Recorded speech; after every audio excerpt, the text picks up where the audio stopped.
My 13-year-old son keeps rebelling by becoming a 70-year-old man. Our youngest son, Taryn, keeps rebelling by turning into a 60-year-old man. He is 13 now, but he is so rebellious and I'm losing control as to what I should do with him.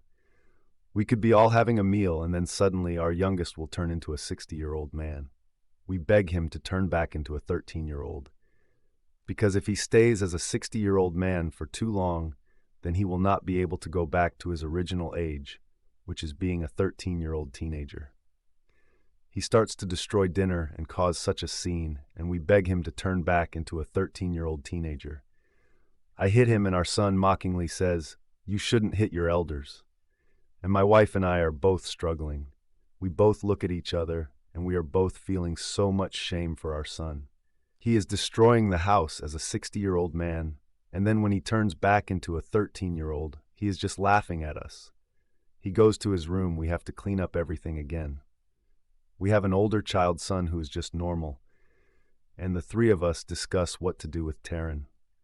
When Taryn made himself age to 60-year-old again, I begged him to change back to his real age. He told me that if I punched his older brother, then he will go back to being a 13-year-old boy.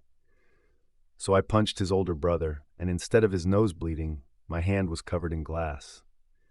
I was confused by this and I had to go hospital to get stitched up. My older child was completely fine. Then when Taryn aged to become 70 years old as an act of rebellion, I begged him to stop aging like this, and he was staying much older for longer. There was a risk that he wouldn't be able to age back to his original age if he stayed longer at another age. He told me that he will go back to his original age if I drown my wife. So I tried to drown my wife, but she never drowned. Tard aged back to his original age, and then one day he aged to 70 years old again, and he stayed at that age for much longer. Then I realized why my acts of violence weren't working on my eldest son and wife. They were already dead. Because 2 months ago, my youngest child told me to kill them if I wanted him to go back to his original age. Then Taryn screamed because he couldn't age back to being a 13-year-old boy. When he aged to become a 70-year-old man, he became so tired that he fell asleep for too long. He is crying and begging me to help him, but I know that there is nothing that I can do now.